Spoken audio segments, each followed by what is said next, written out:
బ్యాక్గ్రౌండ్లో ఒక టైటిల్ పెట్టినాం. నిన్న కూడా అదే విషయం పైన మాట్లాడినాం.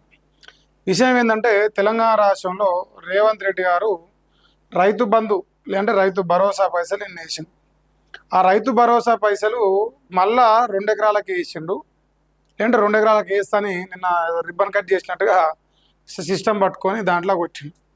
అదే నిజంగా మా రైతులందరికీ నిజంగా రైతు భరోసా పైసలు పడితే కామెంట్ సెక్షన్ ద్వారా తెలియజేసే ప్రయత్నం చేయాలి. నేను అనుకోవడం ఏంటంటే నేను సాయంత్రం ఆల్రెడీ బ్యాంక్ టైం అయిపోయిన తర్వాతనే ప్రోగ్రామ్ అయింది. సో ఈ రోజు పడితే పైసలు నిన్న పడకపోవచ్చు. మరి రాష్ట్ర రైతాంగం మొత్తం ఈ రైతు బంధు అనే విషయంలో పెద్ద ఎత్తున ఆందోళనలో ఉన్నారు. ఎందుకు ఆందోళన అంటే కేసీఆర్ 10,000 ఇస్తుంటే మరి రేవంత్ రెడ్డి 15,000 ఇస్తా ఉండని చెప్పేసి ప్రజలంతా లేదంటే రైతులంతా కలిసి కాంగ్రెస్ను రేవంత్ రెడ్డిని అధికారంలో తీసుకొచ్చారు.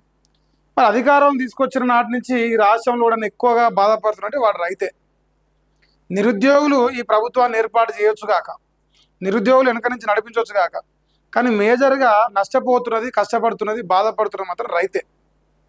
అది మీరు కొనుగోలు కేంద్రాల దగ్గర చూసినా అవుపిస్తుంది, లేదంటే పిఏసిఏ సెంటర్ దగ్గర యూరియా బస్తాల కోసం నిలబడ్డ రైతులు చూసినా అవుపిస్తూ ఉంది. ఏడివైనా రైతుల యొక్క ఆవేదన ప్రతిసారి కళ్ళకు కనిపిస్తున్నది. ఈరోజు టైటిల్ ఏం తీసుకో ఒకసారి చూడండి. కాంగ్రెస్ రైతులను మోసం చేసే ప్రభుత్వం పెట్టినాం. కాంగ్రెస్ రైతులను మోసం చేసే ప్రభుత్వం. రేవంత్ రెడ్డి ఏమంటే ఇది కాంగ్రెస్ రైతుల ప్రభుత్వం అంటున్నాడు. ఎట్లా రైతుల ప్రభుత్వం? ప్రజలు సమాధానం అడుగుతా ఉన్నారు. ఇది వెనకంగా అన్నగారు HP ల్యాప్టాప్ పట్టుకున్నాడు, తుమ్మల నాగేశ్వరరావు తుమ్ముకుంటా పక్కన నిలబడాడు. సో ఇద్దరు కలిసి ఇక ఎంటర్ కొట్టగానే బ్యాంకులో పైసలు పడాయట. ఇదైతే నేను నమ్మ, మీరు నమ్మితే మీరు నమ్మొచ్చు కూడా. ఇక ఏం పెట్టిరు, ఏం రాసిరు ఇలా పేపర్లు అంటే దాదాపుగా ప్రతి పేపర్లో ఈరోజు ఈ రైతు భరోసా గురించే వార్తలు. మొదటగా ప్రతిపక్ష హోదాలో పనిచేస్తున్న నమస్తే తెలంగాణ పత్రికలో ఏం రాసి చూద్దాం, తర్వాత మిగతా పత్రికలు కంపేర్ చేస్తాం. సో ఇది దానికి సంబంధించిన వార్త. మనమట బికారులమట, ఇది మనందరం కూడా, తెలంగాణ ప్రజలందరం. ఇది ముఖ్యమంత్రి మాట్లాడినట్టు నిన్న సభలో. ముఖ్యమంత్రి నిన్న చాలా చాలా మంచి మంచి ఆనుముత్యాలు పలికిండు. ఒక్కొక్కటి మీ ముందర పెట్టే ప్రయత్నం చేస్తాం. ఇక ఢిల్లీకి పోయినా గల్లీకి పోయినా ఇజ్జతి లేదట, పక్క రాష్ట్రాలకు పోతే చూసి దాక్కుంటురట. అబద్ధాలను చెప్పను, నా పదవి శాశ్వతం కాదంటున్నాడు. ఇప్పుడు అన్నగారట మనం బికార్లం అంటుండు. ఢిల్లీకి పోతే మనోడు దేక్తలేడట. ఎవడన్నా పక్కన పోయి కూర్చుంటే కూడా దొంగరా బాబు వీడు ఏమడుతాడో తెలియని పక్క జరిగిపోతాడు. ఎట్లయితే గతంలో చెప్పిండో చెప్పులు ఎత్తుకపోయే దొంగ లెక్క చూస్తారని, సో సేమ్ టు సేమ్ మళ్ళా గదే డైలాగ్ రిపీట్ అంటే అనిపిస్తుంది. చెప్పులు ఎత్తుకపోయే దొంగలు ఎవరు? మరి చెప్పులు లైన్లలో పెట్టించి రైతులను బాధ పెడుతున్న దొంగలను ప్రజలు చూస్తూ ఉన్నారు. ఇక ఢిల్లీకి పోతే ఇజ్జత్ ఇస్తురో లేదో కానీ ఢిల్లీకి పోయిన ప్రతిసారి మాత్రం మూటలు పోతున్నాయి. తెలంగాణ రాష్ట్ర ప్రజల సంపద మొత్తం మూటలై ఏర్లై పారుతున్నాయి ఆడ ఢిల్లీలో. ఇంకా ఈ ప్రభుత్వాన్నట రైతులే కాపాడాలని చెప్పేసి సీఎం రేవంత్ రెడ్డి అన్నాడు. ఈ ప్రభుత్వాన్ని తెలంగాణ రాష్ట్ర రైతులే కాపాడు. ఎందుకు? రైతు బంధు ఎగ్గొడుతున్నందుకు. ఇట్లా రైతులకు కానీ ప్రజలకు కానీ ఇచ్చిన హామీలు నెరవేర్చినందుకు, గొప్పగా నెరవేరుస్తున్నందుకు మరి ఈ రాష్ట్రంలో ఏమైనా తెలంగాణ రాష్ట్ర రైతులందరూ కలిసి కాంగ్రెస్ను కాపాడాలన్నా? అంటే మనం బ్రహ్మాండంగా పని చేస్తే కాపాడని అడగొచ్చు. మనమే పెద్ద దొంగలం, మనమే పెద్ద లంగలం, మనం ఎట్లా అడుగుతాము? అడగొద్దు కదా. ఈ యాసంగి రైతు భరోసా మొత్తం ఇవ్వనిది నిజమే. ఇది హైలైట్ పాయింట్ ఈరోజు మొత్తం మీద. మొత్తం కాదు నాయన, గట్టిగా చెప్పు. ఎంత పర్సెంటేజ్ ఇచ్చినా ఎంత పర్సెంటేజ్ ఇవ్వలే, అది లెక్కలు చెప్పాలి. సో ఇది యాసంగిలో 1 ఎకరాకు 6,000 రూపాయలు ఒకసారి ఏప్రిల్లో, 2 ఎకరాలకు మరో 6,000 ఇది మే నెల. ఇక జూన్ వస్తాలకే ఇప్పుడు కొత్త పథకం వచ్చింది. జూన్ 30కి వస్తాలకే వాస్తవానికి ఏంది, జూన్ 30కి 3 ఎకరాలకు మరో 6,000 పడాలి. ఇది లెక్క. 12 నెలలకు 12 ఎకరాలు, అంటే ఒక సంవత్సరానికి ఒకసారి రైతు భరోసా 12 ఎకరాల వరకు పడాలి. అంటే అన్న నెలకోట వేస్తాడు కాబట్టి చెప్తున్నా. మరి ఇప్పుడు ఏ రకంగా ఈ జూన్ 30 తారీఖు కొత్త పథకం వానాకాలం రైతు భరోసా, ఇది యాసంగి కాదట, వానాకాలం రైతు భరోసా మళ్ళీ ఫ్రెష్గా 2 ఎకరాలు ఉన్న వరకు 12,000 రూపాయలు వేస్తున్నాడు. ఇప్పుడు వేస్తున్నా అని చెప్పిండు. మరి అది పడ్డాయా పర్లేదా రైతులు చెప్పాలి. ఈ 12,000కు సంబంధించి రాష్ట్రంలో రైతుల్లో చర్చ. 12,000 కంటే పైన లేదంటే 2 ఎకరాల కంటే పైన మనందరం అనుకుంటున్నట్టు 2, 3, 4, 5 వరస్ట్ కేసులో ఈ 5 ఎకరాల వరకన్నా రైతు భరోసా పడుతుందని గ్రామాల్లో రైతులు ఒక నమ్మకం పెట్టుకోరు. నిజంగా ఈ 5 ఎకరాల వరకని పడుతుందా? నా యొక్క ప్రశ్న కూడా. ఎందుకంటే నేను కూడా రైతునే, నాకు కూడా 5 ఎకరాలు ఉన్నది. మరి నాకు పడుతుందా?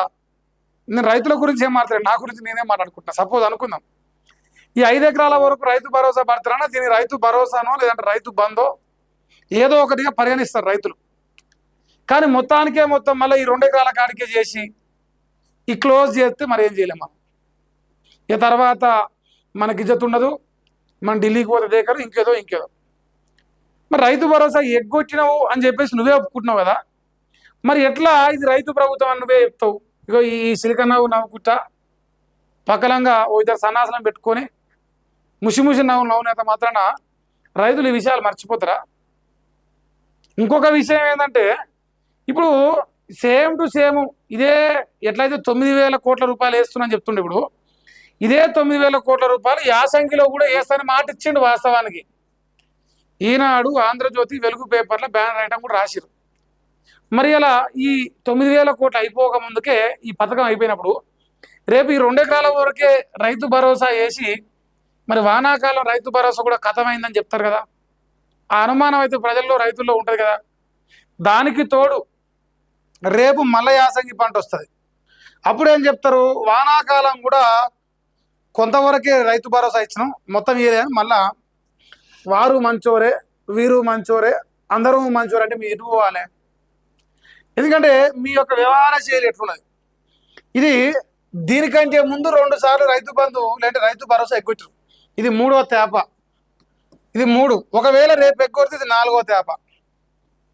ఇప్పుడు ఒక ఆయన చెప్పిండు ఇట్లా పట్టుకొని, ప్రజలారా ఓ ఇది కాంగ్రెస్ ఇచ్చిన గ్యారంటీ కార్డు, ప్రజలారా దాచిపెట్టుకోరి లామినేషన్ చెప్తుంటే మరి నేను లామినేషన్ తెచ్చి దాచిపెట్టిన. మా బచ్చన్న సమాధానం చెప్పాలి. పక్కన ముసి నవ్వుతాడు. బచ్చన్న నీ ఆర్థిక శాఖకి వెళ్ళి మా పైసలు మాకు వచ్చినాయా? మా రైతులు అడుగుతారు, మా ప్రజలు అడుగుతారు. 3 సార్లు ఎక్కువ వచ్చింది నిజం కాదా? 9,000 కోట్ల రూపాయలు రైతు భరోసా వేస్తున్నామని ప్రతిసారి ప్రచారమే చేశాడు. మరి ఒక్కసారి కూడా నిండా 9,000 కోట్లు వేసిన పాపన సావలేదు. కానీ చెప్పుడు మాత్రం ప్రతిసారి 9,000 కోట్లు అంటారు. అంటే మా పైసలు మా పేరు చెప్పి మా రైతుల పేరు చెప్పి మీరేమన్నా దొబ్బి తినరా? ఇది మా ప్రశ్న. అంటే అప్పు తెస్తున్నారు మా పేరు మీద, కానీ ఎక్కువ మాకు ఇస్తలేరు, మీరే తింటారు. సగం కూడా వంచలేరు, నిండా 2,000 కోట్లు 3,000 కోట్లు వంచుతారు, తర్వాత మొత్తం ఎత్తుకపోతారు. మరి మా పేరు చెప్పి మీరు దోసుకొని పోతే ఎట్లా?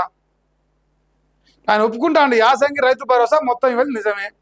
అంటే ఇది రైతు రాజ్యం కాదు, రైతు ప్రభుత్వం కాదు, ఇది రైతులను మోసం చేసే కాంగ్రెస్ ప్రభుత్వం. ఇది రైతులను మోసం చేసి రైతులను నమ్మించి గొంతు కోసే కాంగ్రెస్ ప్రభుత్వంగా అన్నగారే సెలవిస్తున్నారు. నేను చెప్తలేను దాని సంబంధం. ఇక ఆ పైసలతో ఉద్యోగులకు బకాయిలు చెల్లించినమాట. రైతు భరోసా సభలో వ్యవసాయ మంత్రి తుమ్మల నాగేశ్వరరావు చెప్తున్నాం, ఉద్యోగుల కట్ట బకాయిలు చెల్లించాడు మన పైసలు ఇసుకపోయి. ఇప్పుడు నేను కూడా ఒక ప్రశ్న అడుగుతా. ఇప్పుడు రేవంత్ రెడ్డి తాగుబోతుల పైసలు తీసుకొచ్చి ఇంకొక ఆడ పెడుతుండు, భూములు అమ్మిన పైసలు తీసుకొచ్చి ఇంకొక ఆడ పెడుతున్నాడు. మరి ఉద్యోగుల బకాయిలకు మా రైతులకు పైసలు గుర్తుకొచ్చినాయా చెప్పు. ఇంకొకటి, రైతులకు పైసలు తీసుకపోయి కట్ చేసి ఉద్యోగులకు ఇచ్చిన అంటున్నావు, శబాష్. మరి అప్పు తెచ్చిన సొమ్ము ఎవరికి ఎత్తుకపోయినా చెప్పు. అది కూడా దాదాపుగా ఒక నెలకు 10,000 కోట్లు అప్పు తెస్తున్నావు. మరి ఆ పైసలన్నీ ఎక్కడ పోయినాయి? ఆల్రెడీ 28,000 కోట్లు లేదంటే 29,000 కోట్లు ఒక నెలకు నీకు అవసరం. నువ్వు తెచ్చే అప్పు 20,000 కోట్లు దాటుతున్నది ఒక నెలకే. మరి తెచ్చిన అప్పు తెస్తివి, మా రైతు భరోసా పైసలు ఎగ్గొడుతుంది, మా పైసలు తీసుకుపోయి ఉద్యోగులకు ఇచ్చినాంటివి. మరి రేపు కూడా ఉద్యోగులకు ఇస్తున్నాను చెప్పమని గ్యారంటీ ఉంది? ఇప్పుడు ఇస్తలేవా? ఇప్పుడు 2 ఎకరాలకు వేసినావు, రేపు మళ్ళీ వేయవు. మళ్ళీ కూడా నేను ఉద్యోగుల జీతాలు వెళ్తలేవు, నాకు నా ప్రభుత్వం నడిపేందుకు నాకు ఇబ్బంది అవుతుంది కాబట్టి తీసుకుపోయినట్టు. నువ్వు ఒకసారి లంగ పని చేసినాడు, ఒకసారి దొంగ పని చేసినాడు, మళ్ళీ గదే దొంగ పని చేస్తాడు. వాడు సడన్గా మంచోడు అవుతాడా? కాడు కదా. ఇంకా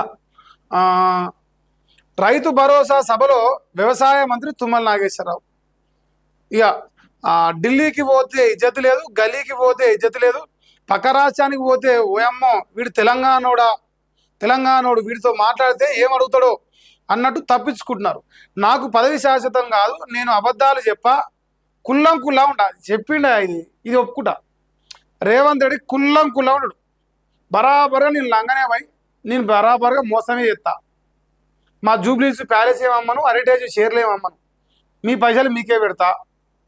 ఇది ఓపెన్గా రేవంత్ చెప్తాడు. ప్రజలు మోసం చేసేటోని నమ్ముతారు. ప్రజలు మోసపోవడానికి సిద్ధంగా ఉన్నప్పుడు, ఇప్పుడు రోగం వచ్చినోడికి డాక్టర్ ఆడే కావాలన్నప్పుడు నీ రోగానికి నేనే డాక్టర్ అంటూ మోసకారి మరి అధికారంకి ఎక్కిండు. ఆయన బాజాబ్తో ఒప్పుకున్నాడు నేను దొంగనని. సో ఇప్పుడు కూడా కదే చెప్తున్నాడు. ఇక సర్పంచులు బకాయిల కోసం నా ఇంటిని ముట్టడిస్తామంటారు. సంతోషం, వస్తే రండి, ఛాయ్ పోస్తాడట, టిఫిన్ పెడతాడట. ఇప్పుడు నేను ఎప్పుడైనా ఎవరినైనా నా ఇంటికి రానివ్వలేదా అని చెప్పేసి ఆయన సిలికప్పలకు లేదో వలికిండు. ఇప్పుడు వాస్తవమైన విషయం మాట్లాడదాం. రేవంత్ రెడ్డి ముఖ్యమంత్రి అయిన కానించి ఈ రాష్ట్రంలో యువకుడైనా సరే రేవంత్ రెడ్డి ముందర పోగానే ఏమంటే పోలీసులు అరెస్ట్ చేస్తారా చేస్తలేరా? ఇదంటే పోతారట. అంటే నిరుద్యోగులు రోడ్ల మీదకి వస్తారు, ఇలా సర్పంచులు రోడ్ల మీదకి వస్తారు, కాంట్రాక్టర్లు రోడ్ల మీదకి వస్తారు, ఫీజు రియంబర్స్మెంట్ బాధితులు రోడ్ల మీదకి వస్తారు, రైతులు రోడ్ల మీదకి వస్తారు, ఉద్యోగులు రోడ్ల మీదకి వస్తారు, రిటైర్ అయిన కూడా రోడ్డు మీదకి వస్తారు. మరి ఎవడు రోడ్డు మీదకి రాడు? ఆఖరికి నీ కాంగ్రెస్ ఎమ్మెల్యేలు కూడా రోడ్డు మీదకి వస్తారు. నీ ప్రభుత్వం ఎక్కడ సంతోషపెట్టింది ఈ రాష్ట్ర రైతాంగాన్ని, రాష్ట్ర సమాజాన్ని? 4 కోట్ల మందిలో ఎవడు నీ ప్రభుత్వంలో సంతోషంగా ఉన్నాడు? వారి పేరు చెప్పు, దండం పెడతాం. నాకు తెలిసి అయితే కూడా కనిపించలేడే. ఈ సిలికా నవ్వులు నవ్వుకుంటా ఇప్పుడు నేను వేస్ట్గానని నాకు నేనే చెప్పుకున్నట్టు నాది రేవంత్ రెడ్డి చెప్పేది. అందుకే కనిపిస్తున్నది. ఎవడన్నా నాకు ఇజ్జతిత్తలేరు, నన్ను దేక్తలేరు, నన్ను ముఖ్యమంత్రి చూస్తలేరు ఇట్లా చెప్తాడా ఎవడన్నా? ముఖ్యమంత్రి అంటాడు. అవునా, మరి సగదిస్తున్నా, మంచిగా చెడో నేను నడిపించుకొస్తానని చెప్పాలి. ఇక నన్ను ఓడి దేక్తలేడు, నాకు ఓడి చెత్తులే అంటే మరి పికనిక ముఖ్యమంత్రిని చేసినామని మేము అనుకోవాలి. ఇప్పుడు మేము బలిసి ముఖ్యమంత్రిని చేసినాడు నన్ను చేసండి అసమర్థుడిని. ఇప్పుడు రైతు భరోసా పైసల సంగతి ఏంది? సరే, యాసంగి కేలేదు, వానాకాలం ఎత్తవా? ఇంకోటి, ఇక్కడ కౌలు రైతులున్నారా మీరు అందరూ? మా వాస్తవానికి సొంతంగా వ్యవసాయం చేసుకొని 2 ఎకరాలు పండించే రైతు కంటే ఆయన కంటే కౌలు రైతు ఇంకా నిరుపేద బిడ్డ. అర్థమవుతుందా? సొంతంగా 2 ఎకరాల భూమి ఉన్న కంటే కౌలు రైతు ఇంకా నిరుపేద బిడ్డ. మరి కౌలు రైతు వ్యవహారం ఈ రాష్ట్రంలో వాడు మాట్లాడతలేడు. యూట్యూబ్ ఛానల్ కానీ శాటిలైట్ ఛానల్ కానీ కౌలు రైతులకు ఈ కాంగ్రెస్ పార్టీ 2వ గ్యారెంటీలో రైతు భరోసా కింద ప్రతి కౌలు రైతుకి, లబ్ధిదారుడైన ప్రతి కౌలు రైతుకి సంవత్సరానికి 12,000 రూపాయలు ఇస్తామని చెప్పారు. మరి 12,000 రూపాయలు చొప్పున ఒక దఫా 6,000 రూపాయలు వేయాలి. పోనీ ఇప్పుడు ఆల్రెడీ మీరు ఇచ్చే 12,000 మరి కౌలు రైతులే చెప్పారు. ఎందుకంటే మీరు 12 ఇస్తారు కదా. నేను అందుకే రిక్వెస్ట్ ఏం చేస్తుంటే మా కౌలు రైతులను కూడా పరిగణలోకి తీసుకోరు. మీరు ఎకరం వేస్తే ఎకరానికి ఏరి, 2 ఎకరాలకు వేస్తే 2 ఎకరాలకు ఏరి. మీరు లబ్ధిదారులను తగ్గించి మీకు వచ్చే ఖర్చును తగ్గించుకొని అంటే అసలైన లబ్ధిదారుని అన్యాయం చేసినట్టు అనిపిస్తుంది. ఇలా సొంతంగా భూమి ఉన్న రైతు కంటే కౌలు రైతు ఇంకా నిరుపేద బిడ్డ. వానికేమో 1 రూపాయి కూడా ఇయ్యాడు. ఇది ఎట్లా నిజంగా? ఇప్పుడు కేసీఆర్ లంగాలకి దొంగలకి ఇచ్చి అనుకుందాం, 100 ఎకరాలకి ఇచ్చిండు, రియల్ ఎస్టేట్ అందరికి ఇచ్చిండు. నువ్వు అందరికి ఇవ్వను, నువ్వు సంసారివి లబ్ధిదారుకి ఇస్తాను. మరి అసలు సిసలైన లబ్ధిదారుని అన్యాయం చేస్తున్నావు కదా ఇప్పుడు కూడా కౌలు రైతుని. దీన్ని ఎవడు ఎందుకు మాట్లాడతలేడు? సో శతకోటి ప్రణామములు సార్. ఇక నువ్వు రైతు బంధు ఇస్తావని ఈ రాష్ట్రంలో దాదాపు ఉనికి నమ్మకం లేదు. ఉన్నమాట చెప్తాను. ఇక వీళ్ళ అనుబంధ పత్రిక తెలంగాణ పత్రికలు కూడా ఏం రాసి ఒకసారి కంపేర్ చేయండి. మళ్ళా గదే 2 ఎకరాలకు ఇస్తారు. రైతు భరోసాను విడతల వారీగా విడుదల చేస్తారట. ఈసారి 9,000 కోట్లు జమ చేస్తామంటున్నారు. సేమ్ గతంలో కూడా ఇలానే చెప్పిర్రు. గతంలో ఇలా చెప్పి అన్నదాతలకు చేయి ఇచ్చిన సర్కారు, హ్యాండ్ ఇచ్చిర్రు. సేమ్ టు సేమ్ ఇదే ఆంధ్రజ్యోతి, ఈనాడు, వెలుగు పత్రికలు 9,000 కోట్ల రూపాయలు రేవంత్ రెడ్డి సర్కారు రాష్ట్ర రైతాంగానికి వేయబోతున్నది అని చెప్పేసి రేవంత్ రెడ్డి ఫోటో ఒక పక్క, బట్టి విక్రమార్క ఫోటో ఒక పక్క పెట్టి ఇగో ఇది మా ప్రజాప్రభుత్వం ఉద్ధరిస్తుందని రాసిరు. మరి ఆనాడు 9,000 కోట్లలో వేసింది 2 ఎకరాల చొప్పునే ఓ 4,000 కోట్లు 3,500 కోట్లు అయిపోవచ్చు. మరి మిగిలిన మొత్తం ఇట ఉద్యోగాలకు జీతాలకు ఇచ్చిందంట. మరి ఇవాళ కూడా 9,000 కోట్లు అంటారు. మళ్ళా గదే 2 ఎకరాలకు వేస్తారు. మళ్ళా కూడా మిగిలిన పైసలు మొత్తం 2 ఎకరాల కంటే పైన ఉన్న పైసలు మొత్తం మళ్ళీ పోయి ఇవాళ ఉద్యోగులకు ఇచ్చామంటే మేము ఎటు పోవాలి? ఇది మా రైతులకు సమాధానం చెప్పాలి. ఇది నేను కోరుకుంటాను. ఇక మరి ఈ 9 రోజుల్లో నిజంగా పైసలు వేస్తారా? ఇగో ఇప్పుడు ఓ ముసలాయనకు ఫోన్ చేసి ఓ 2 ఎకరాల భూమి ఉందా, మరి ఏం సంగతి అని అడిగినాం అనుకోండి. మరి రైతు బంధు వాడతాదంటే ఏమంటారు తెలుసా? మన ముదనల్ సంఘాల వాడు ఏడే దొంగ అంటారు. ఇది రాష్ట్రంలో ఏ మూలకు పోయినా అడగవచ్చు. ఆఖరికి కొడంగల్ నియోజకవర్గంలో రేవంత్ రెడ్డి ఇంటి పక్కల ఒక మనిషిని తీసుకొచ్చి అడిగినా కూడా రేవంత్ రెడ్డి రైతు భరోసా ఎగ్గొడతాడు. ఓ 2 ఎకరాల రైతులు పట్టుకోతాం కొడంగల్ పోయి, ఆయనను అడిగినా కూడా ఇదే సమాధానం చెప్తాడు. సరే మాకు 118 రోజులు పడపోని మీ అందరం లంగలమే దొంగలమే అనుకుందాం. మీ రైతులం కాదు, మీ అందరం బీఆర్ఎస్ కార్యకర్తలు అనుకుందాం చేసేపు. మరి నీ సొంత నియోజకవర్గంలో ఉన్న రైతుకైనా పడుతుందా పోని? నువ్వు కొడంగల్ నుంచి ఎమ్మెల్యేకి గెలిచినావు. కొడంగల్ ప్రజలైనా లేదంటే కొడంగల్ రైతులను నమ్ముతారా పోని? నాకైతే నమ్మకం లేదు నమ్ముతారని. ఇంకో ఈసారి కూడా డౌటే అంటున్న రైతాంగం. ఇది ఇప్పుడు మన ఊర్లలో ఒక మంచి ముచ్చట ఉంటుంది. ఈడ ఉన్నది వీక్తే ఆడ ఉన్నది వీక్కొచ్చు అంటారు. గూట్లో ఉన్నది వీకలని మొగలంటే ఏట్లో ఉన్నది వీక్తాను పోయినట. ఇప్పుడున్న రైతు భరోసా యాసంగి దగ్గర వానాకాలం ఇత్తంటే నమ్ముతారు. ఉన్నది నడవంతా మోసం చేసినాడు మళ్ళీ కొత్తది ఎత్తుకుచ్చే పాట వాడుతుంది ముందర పడతా పదహిందకాయ పచ్చలేక మళ్ళా అదే సగానికి ఇచ్చి ఎగ్గొట్టాలి. ఇక చిన్న సన్నకారు రైతులకే పరిమితమైన సాయం, ఆందోళనలో 5 ఎకరాల పైబడిన సాగుదారులు. ఇది నేను చెప్తాను. ఇక ప్రభుత్వం మళ్ళీ మాట మారుస్తుందా అంటున్న ప్రజానికం. వాస్తవానికి ప్రజల్లో రైతుల్లో ఈ ఆందోళన ఉన్నది. సీరియస్గా చెప్పాలంటే 5 ఎకరాల కంటే పైనకి పడకుండా వాడు ఏదో ఒకటి 4 రూపాయలు అప్పో సప్పు తెచ్చి బతకగలుగుతాడు. కానీ 5 ఎకరాల కంటే కిందికున్నోనికి 0 ఎత్తారు. రాష్ట్ర రైతాంగాన్ని మొత్తం గాలికి వదిలేసారు. యూరియా బస్తాలు ఇయ్యపాయే, నాణ్యమైన పత్తి గింజలు కానీ వరి ధాన్యం కానీ ఇంకోటి గింజలు ఇయ్యకపోయే, ఆఖరికి యూరియా బస్తాలు లేక రైతు బంధు పడక పంట సాయం అందక అవసరమైతే గ్రామాల్లో సరైన సౌలతులు లేక అధికారులు సహకరించక ఇట్లా అన్ని రకాలుగా రైతాంగం మొత్తం ఇబ్బందులు ఉన్నారు. ఇక ఇవన్నీ ఉండగా కూడా మాది ప్రజాప్రభుత్వం, మేము ఉద్ధరిస్తున్నాం, మేము ఎగురు పెడుతున్నాం రాసుకుంటారు పేపర్లలో. సో ప్రజలుగా రైతులుగా మరి మీరు చెప్పురి, నిజమేందో అబద్ధం మీకు తెలవాలి. ఇంకా ఈ జోలు నేను మాట్లాడినా సిగ్గా అనిపిస్తుంది. ఈ జోలు చెప్తే ఇక ప్రజలు నవ్వుతున్నారు. అంటే నువ్వు కేసీఆర్ కంటే మునగానని ఏతుల పడి మాట్లాడింది గీ లంగ మాటలు చెప్పేది అందుక. కేసీఆర్ ముసలోడు, నీ సోరోని కేసీఆర్ కంటే బ్రహ్మాండంగా పొడుస్తా, నేను ధమాకు లేదా, నేను దివాలా కానీ అంటే మరి అన్నీ ఇలా యాదికి వస్తున్నాయి మాకు. నువ్వు ధమాకు లేనోడవే దివాలాగాడివే అన్నట్టుగా ఇలా నీకు నువ్వే సర్టిఫికెట్ ఇచ్చుకుంటున్నావు. మేము అంటలేము, మాకే సంబంధం లేదు. ఇలా నీకు నువ్వే సర్టిఫికెట్ ఇచ్చుకుంటూ ఉన్నది నీ వ్యవస్థ. నీ కర్మ దిశమూరు మీద కూర్చుంటే నువ్వు ఎగిరిపడితే మేమేం చేయగలుగుతాం. కానీ ఇది నీ ఆలోచన విధానం, నీ యొక్క ప్రభుత్వం నడిచే తీరు.